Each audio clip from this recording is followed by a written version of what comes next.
King is a titan. He knows the basic truth of his identity, and unfortunately for him, a lot of other people know it as well. He is going to have to deal with the consequences of that. At first, him being a titan sounds like a great discovery. Number one, he finally knows what kind of creature he is, and what his lineage is, which has been a huge concern for him. And number two, he knows that that lineage is something grand, something regal, something majestic. But it does not bring him the catharsis he wanted, because that's just a piece of information without a person or being attached to it. There's no father on the other end to extend to him some warmth or some sense of connection. Instead, he just has this piece of knowledge. He doesn't quite know how to process it, but he does know that it makes him a significant threat and a significant target to a lot of people. And if he doesn't know that already, he will know it soon. Because the others are going to be chasing him, and not just the Titan trappers. King thus joins a series of Owl House characters who do not have the time to process their tempestuous sensations and their fractured, fragmented sense of self, because they're rushed on through an ongoing chain of crises that seem to be building up to the Day of Unity. This is very much appropriate to how the Owl House has been structuring the second season of the show. It is quite fast-paced, and I'm sure that it being so fast-paced is a result of the show having to be retooled from 3 seasons to only 2 when the show was not renewed. Now, of course, there is going to be a mini 3rd season of a couple episodes that will bring us to a full conclusion, but some reductions needed to be made, and it is likely that these reductions result in the show being more fast-paced. Now, is that a bad thing?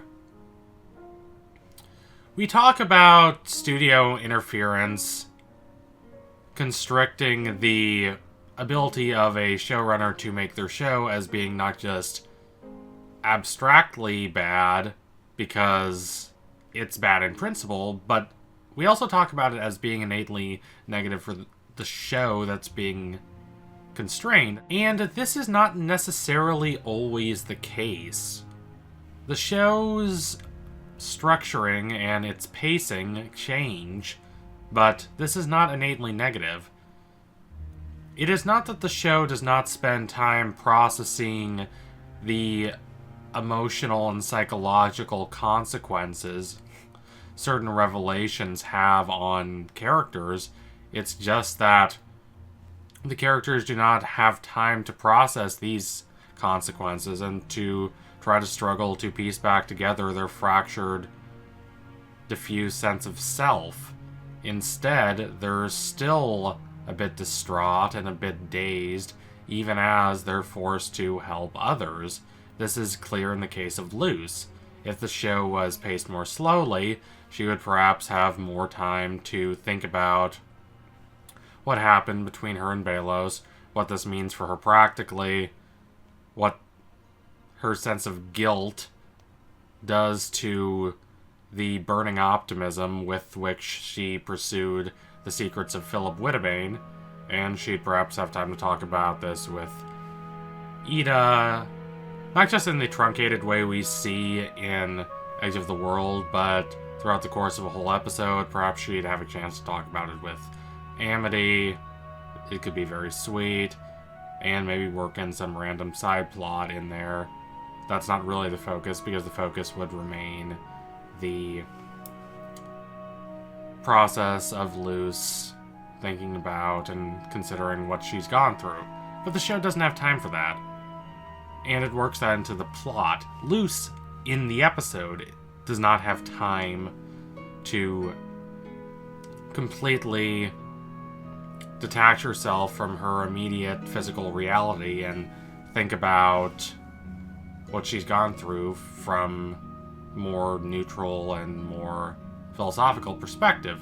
Instead, she just has to lay out all the practical facts of the situation, what they mean for her, and the necessity to stop Belos, and then she has to go and help King out, going on his own adventures, and in those adventures accumulating his own sense of being unmoored, being uprooted from not just a coherent sense of identity, but even the ability to form a coherent sense of identity through defining oneself in a lineage, a history, a heritage.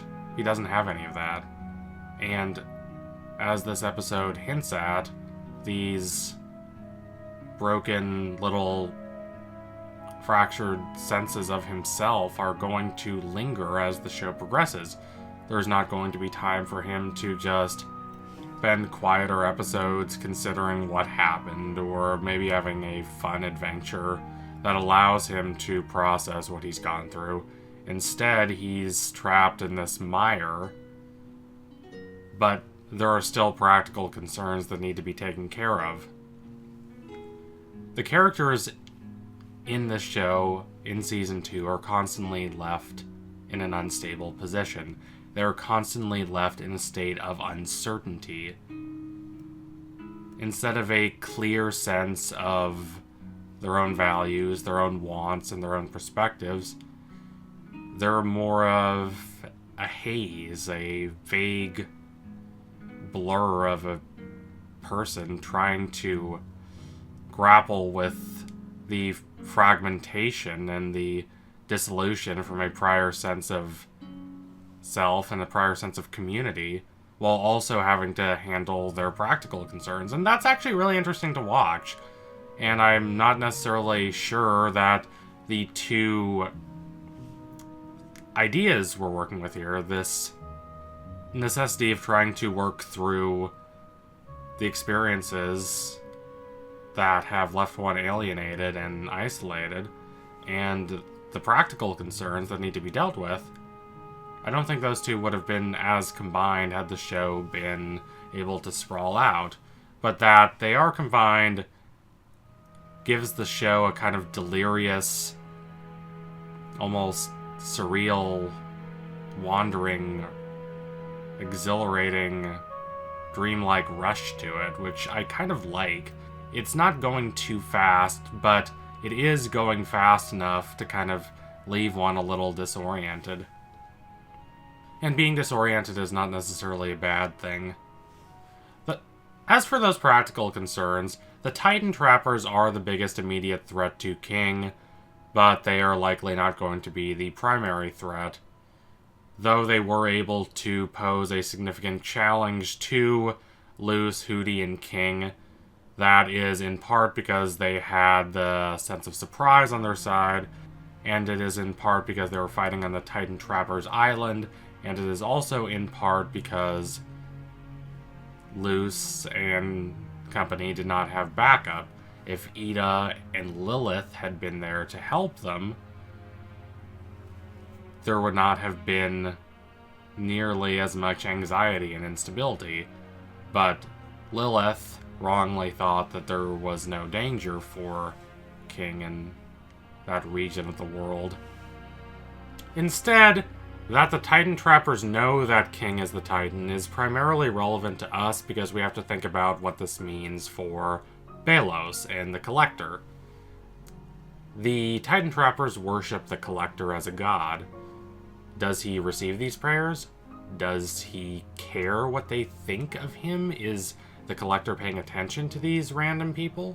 And if so, he will likely know that they know that King is the Titan, and the Collector will likely pass that information on to Belos. Belos is not going to just take that as a simple random fact to add to his encyclopedia of facts. For Belos, this is important. Titan's blood is one of the most important substances that we've seen in the show. Belos has done a lot with the limited supply he has. If he had an actual Titan, captured in his possession, that would greatly increase his powers. So it is to his advantage to try and imprison King, and it is, of course, for the practical as well as the moral advantage of Lewis and company to stop that from happening. King is thus trapped in an uncertain position wherein he knows what others think of him. They know he's the Titan, or at least they will soon, but he does not really know what being the Titan means. There is a major difference between who he is as a subject, which he doesn't know, and who he is as an object, which is simply the Titan, for those who know that secret. This difference between subject and object is portrayed quite lucidly in Sartre's Being and Nothingness. To very briefly summarize, he says that there is a major difference between how others see us and how we see ourselves. Others can only see us as object. That doesn't necessarily mean that they only view us from a utilitarian standpoint, but it does mean that they only see us in relation to their own subjectivity. Our personality to them is innately contrasted against what they view as their own personality. For them, we're just matter, form, and a few traits that distinctly relate to our relationship to them.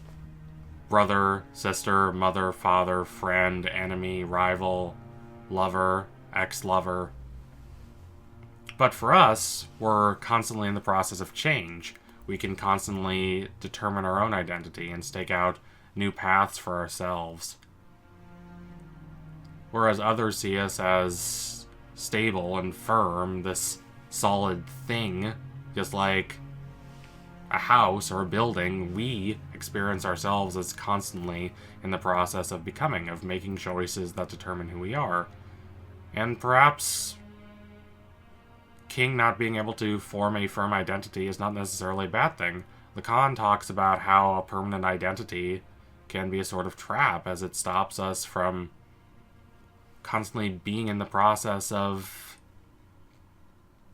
going from one ideal to another, one perspective to another. It constrains us to a single outline. King does not have a heritage to glob onto.